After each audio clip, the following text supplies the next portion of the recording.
Assalamualaikum warahmatullahi wabarakatuh. Halo, selamat datang di podcast PPG Jaya. Setiap perjalanan akan menemukan tempat tujuannya. Jangan lupa bersyukur dan bahagia secukupnya. Di podcast episode pertama ini, kita mau bahas tentang understanding by design. Sebelumnya, saya akan memperkenalkan diri. Saya Sasti Ayu Khairunisa. Nah, di podcast ini kita ditemani oleh narasumber-narasumber kita nih. Yang pertama ada Mbak Rizky Adita. Halo Mbak Dita. Halo Mbak Sasti Ayu, apa kabar? Alhamdulillah kabarnya baik Mbak Dita. Oke, selanjutnya kita punya juga narasumber yang kedua, yaitu ada Mbak Rodia. Apa kabar Mbak Rodia pada hari ini? Halo Mbak Sasti, Alhamdulillah kabar saya hari ini juga baik, sehat, sama seperti Mbak Sasti. Semoga kita juga bisa sehat terus ya, bisa berbagi ilmu, sharing-sharing ilmu kayak gini. Amin, amin Mbak Rodia. Semoga kita selalu dalam keadaan sehat supaya bisa sering-sering sharing kayak apa yang dibilang sama Mbak Rodia. Oke, selanjutnya kita di sini ada narasumber yang ketiga, yaitu ada Mbak Sinta Almaira.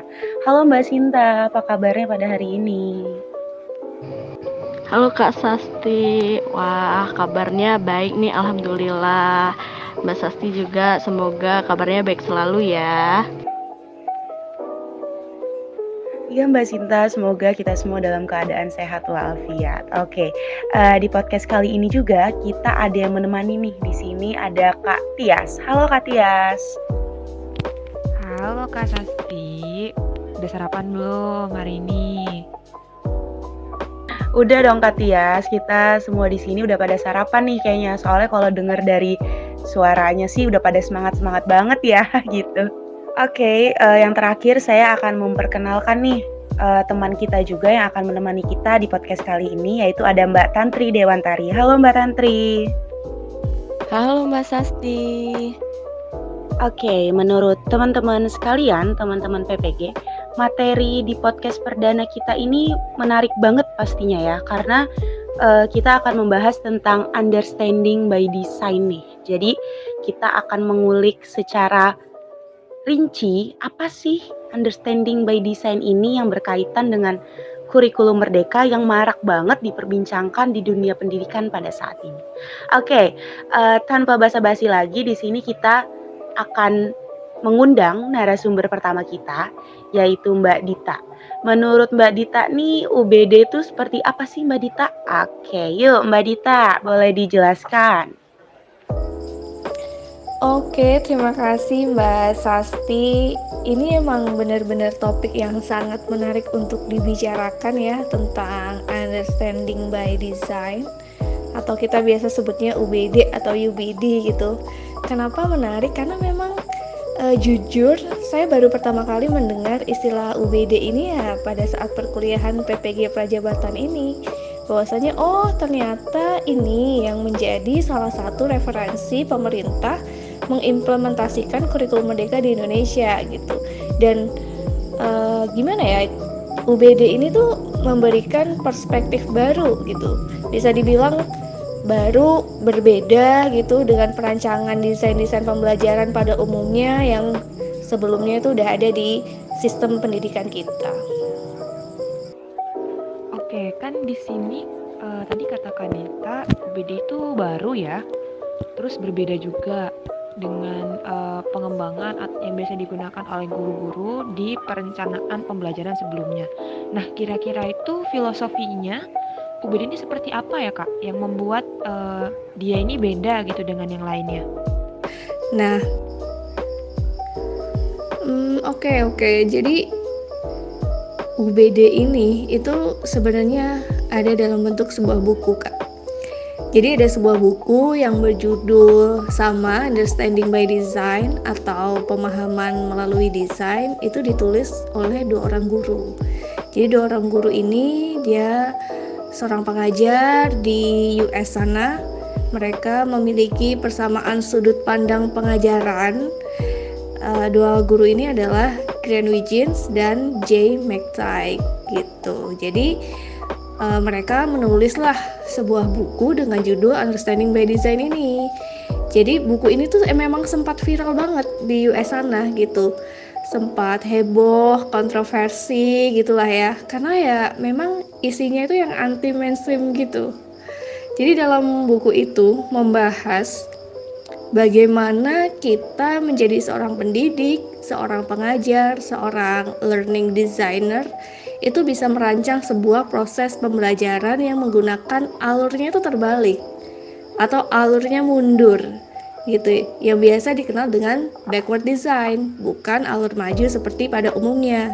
Itu dia yang bikin kontroversi di US sana gitu pada awal kemunculan backward design ini atau understanding by design ini gitu. Karena ya biasanya kan pembelajaran itu kan kita tentukan dulu ya alurnya maju nih, kemudian proses pembelajarannya itu seperti apa, baru nanti hasil yang diinginkan itu seperti apa. Tapi ini kebalikannya gitu. Jadi masyarakat sana pada awalnya, terutama kalangan pendidikan ya, kalangan pengajar, itu merasa bahwasanya oh apakah ini efektif gitu, ini jelas-jelas berbeda dan melawan arus dari ketentuan yang seharusnya gitu.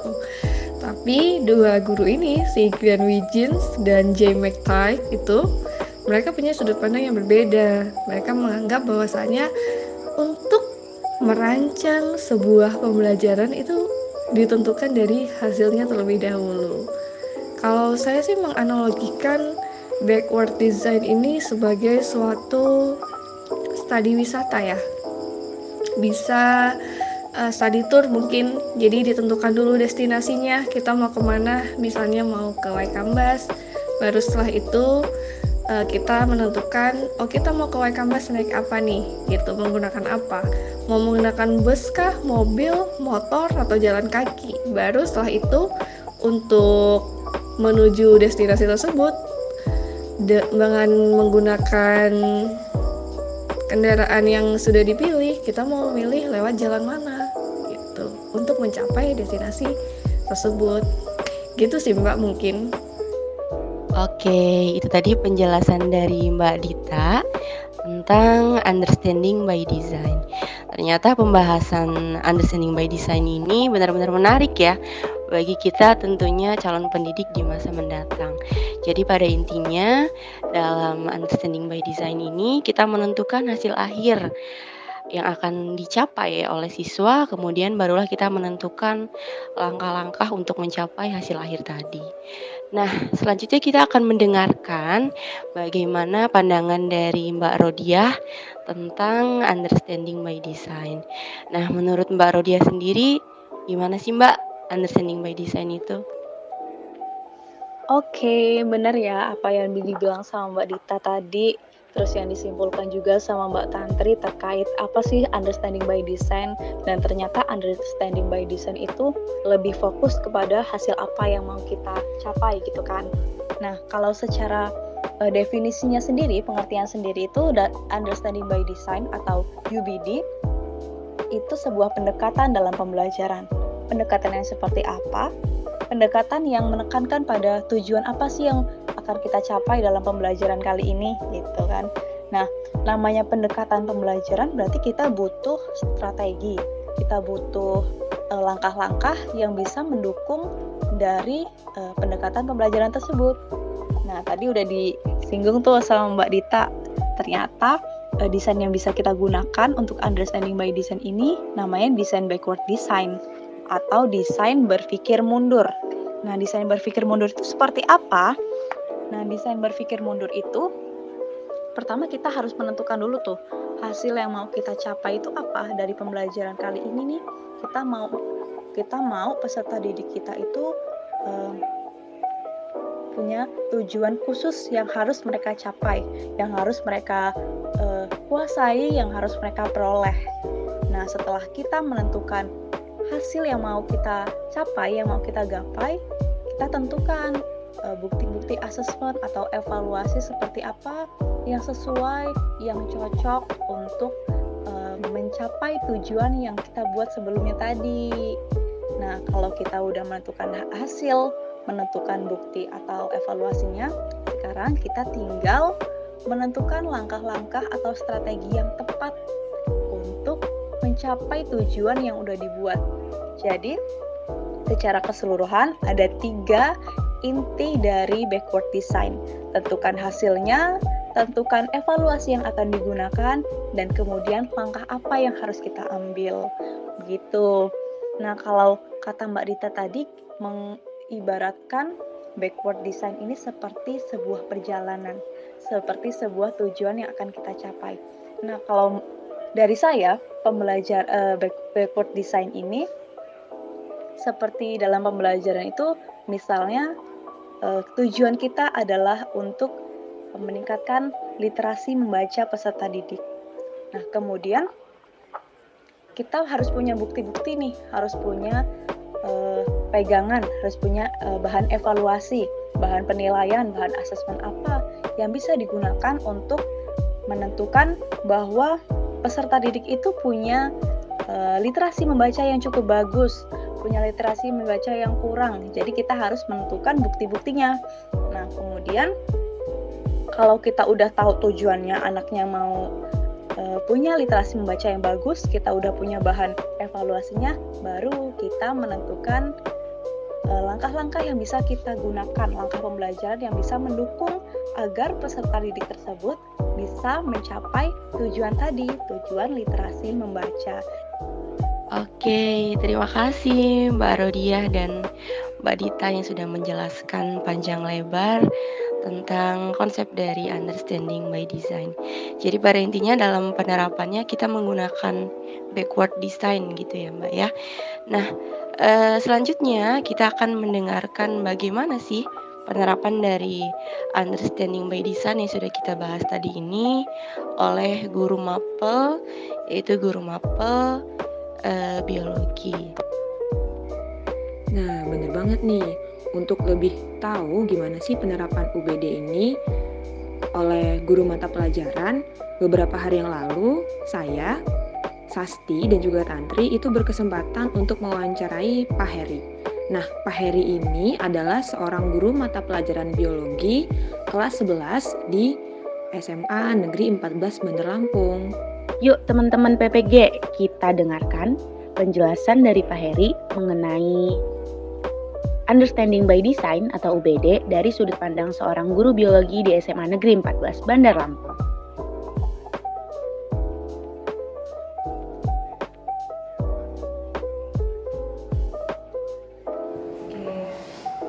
Selamat siang Pak Heri. Iya, selamat siang juga.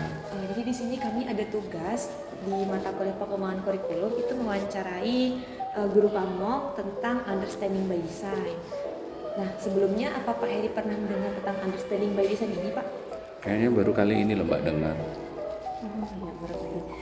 Jadi understanding by design itu adalah strategi pembelajaran yang berorientasi pada tujuan pembelajaran atau hasil belajar yang ingin dicapai. Kemudian dari tujuan tadi barulah ditentukan penilaian dan rancangan kegiatan yang akan dilaksanakan yang sesuai untuk mencapai tujuan pembelajaran yang sudah dirancang.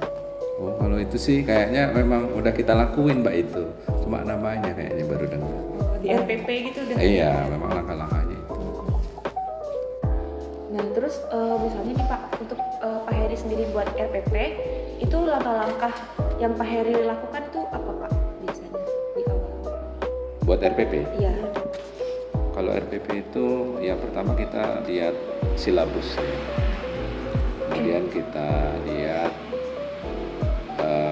kompetensi inti dan kompetensi dasar. Kemudian kita kembangkan ke indikator. Baru kemudian kita tentukan langkah-langkah selanjutnya seperti misalnya metode pendekatan, kemudian termasuk asesmen terakhir. Kemudian ininya step-stepnya dari mulai pembelajaran pembukaannya, kemudian inti, kemudian penutup, baru asesmen. Berarti asesmen terakhir ya Pak ya? Oh iya, asesmen terakhir.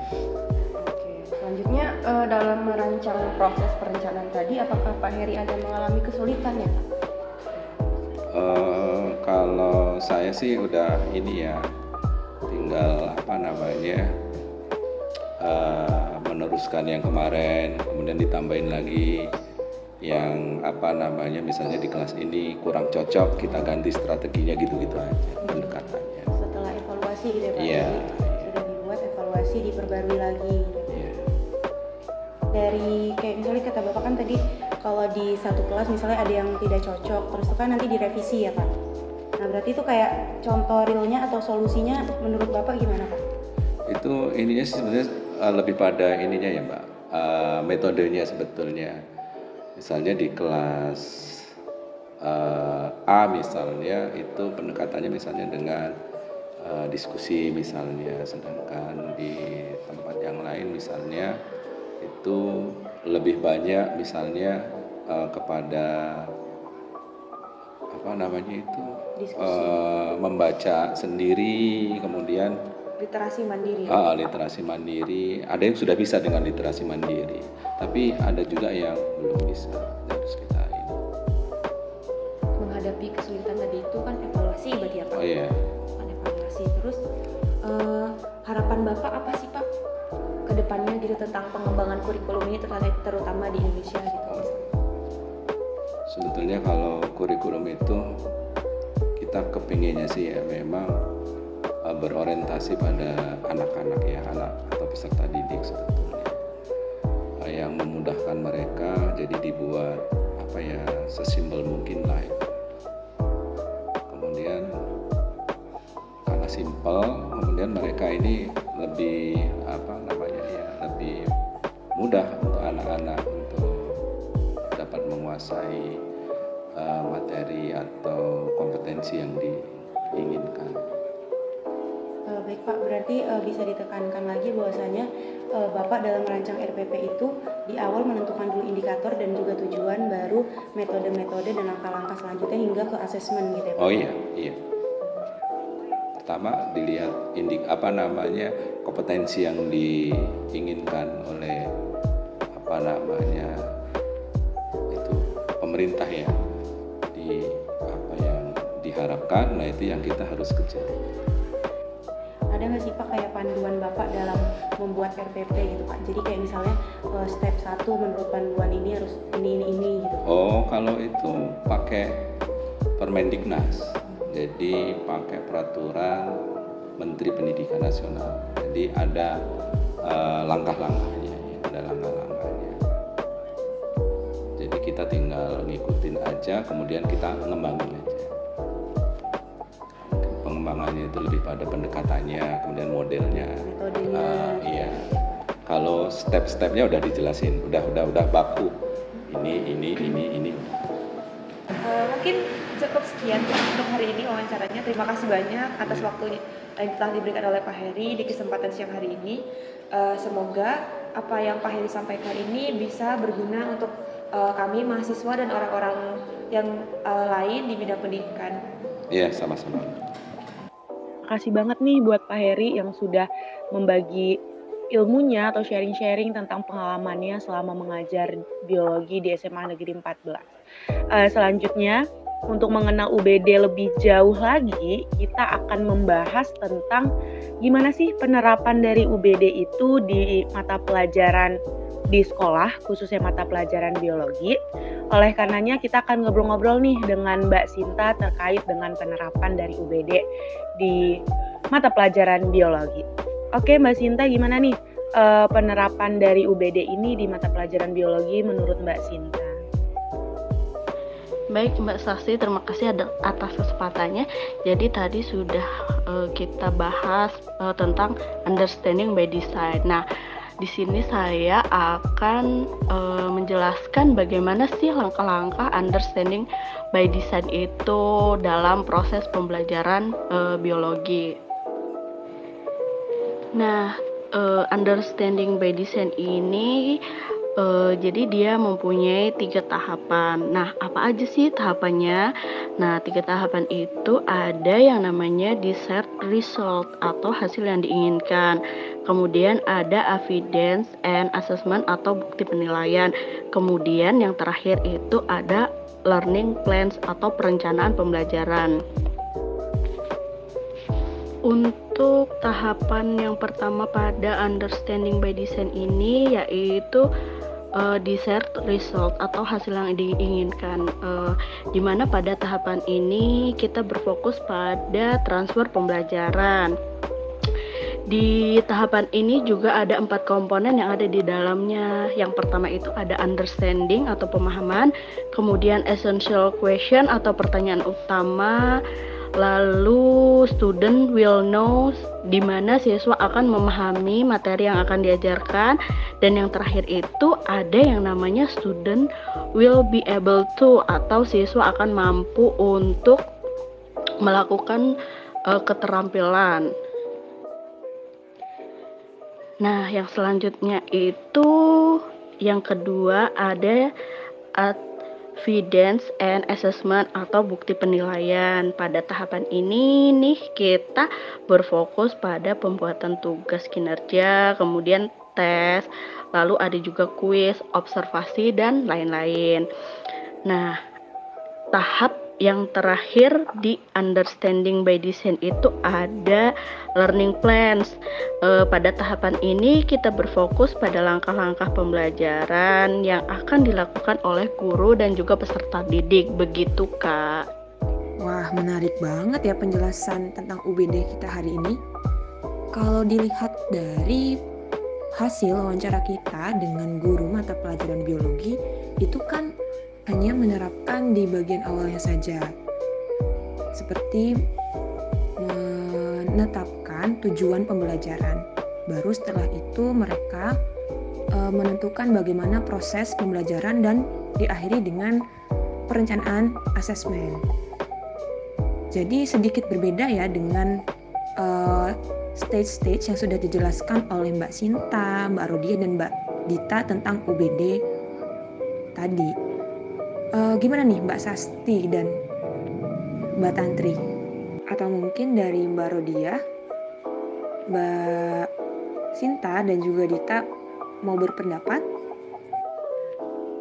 Oke, kalau menurut saya sih dari penjelasan Mbak Sinta kita ketahui bahwasannya dari UBD ini atau Understanding by Design ini ada 3 stage nih. Yang pertama adalah Desired Result, atau di mana kita menentukan dulu nih tujuan dari pembelajaran yang akan kita lakukan seperti apa. Baru kita lanjut ke stage kedua, yaitu kita merancang sebuah asesmen, di mana asesmen ini untuk mencapai tujuan yang sudah kita buat di stage pertama. Dan yang terakhir adalah plan atau learning plan ya.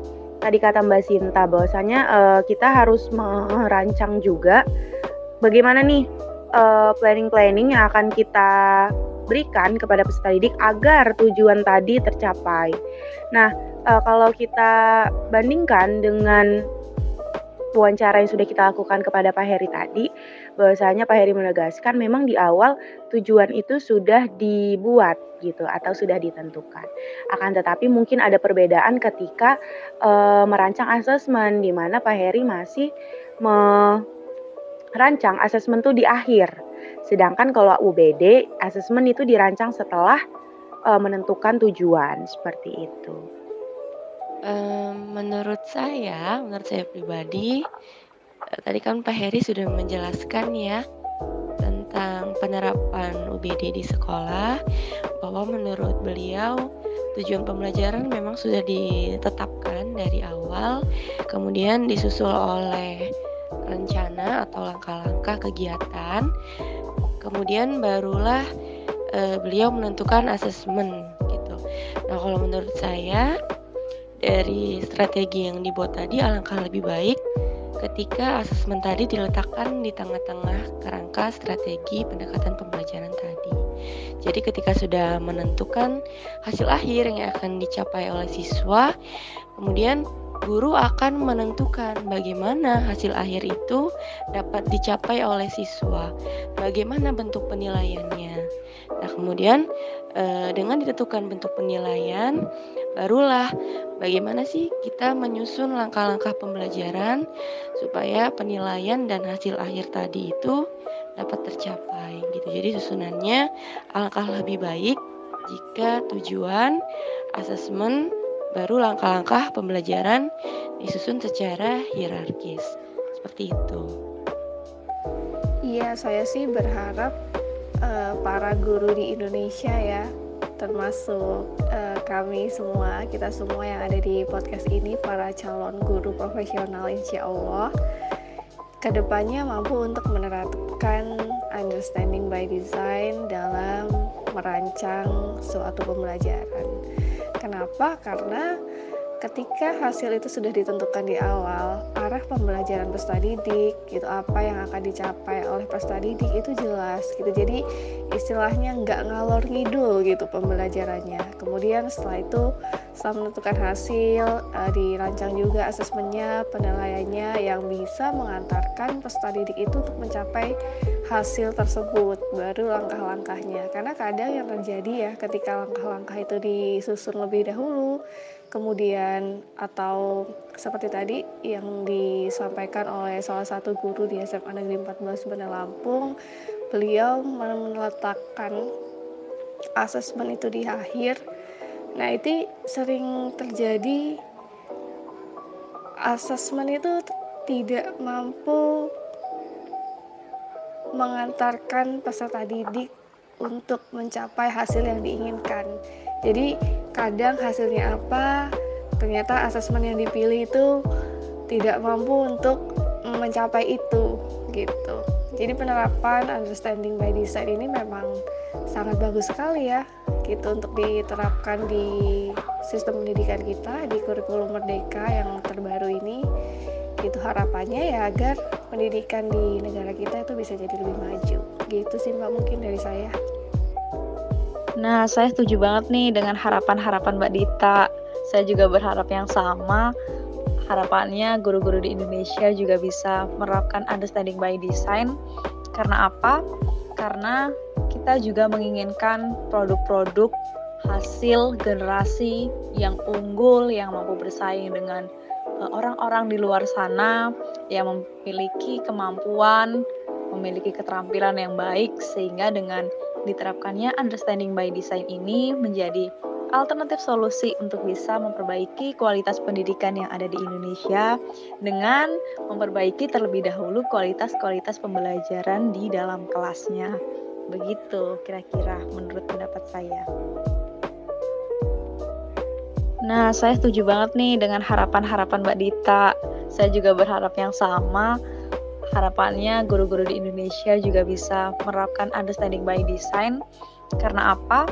Karena kita juga menginginkan produk-produk hasil generasi yang unggul, yang mampu bersaing dengan orang-orang di luar sana, yang memiliki kemampuan, memiliki keterampilan yang baik, sehingga dengan diterapkannya understanding by design ini menjadi alternatif solusi untuk bisa memperbaiki kualitas pendidikan yang ada di Indonesia dengan memperbaiki terlebih dahulu kualitas pembelajaran di dalam kelasnya. Begitu kira-kira menurut pendapat saya. Saya juga setuju dengan harapan dari Mbak Diah dan juga Mbak Dita. Harapan saya itu agar guru-guru dapat mengimplementasikan understanding by design, di mana ini diharapkan mampu untuk mengantarkan peserta didik kepada performance yang diharapkan. Bukan hanya sebatas memperbaiki kompetensi saja. Saya rasa itu tambahan dari saya. Terima kasih. Jadi di podcast perdana kita ini kita sudah membahas tentang understanding by design, dimulai dari filosofinya, selanjutnya aplikasinya di pembelajaran biologi, serta kita juga sudah melakukan wawancara langsung dengan guru bidang studi biologi di SMA Negeri 14. Oke, kita cukupkan podcast kita pada hari ini. Lebih dan kurangnya saya mohon maaf, dan terima kasih juga kepada narasumber-narasumber kita pada hari ini. See you di episode PPG Jaya selanjutnya. Bye-bye. Bye-bye. Hati-hati di jalan semuanya. See you next time.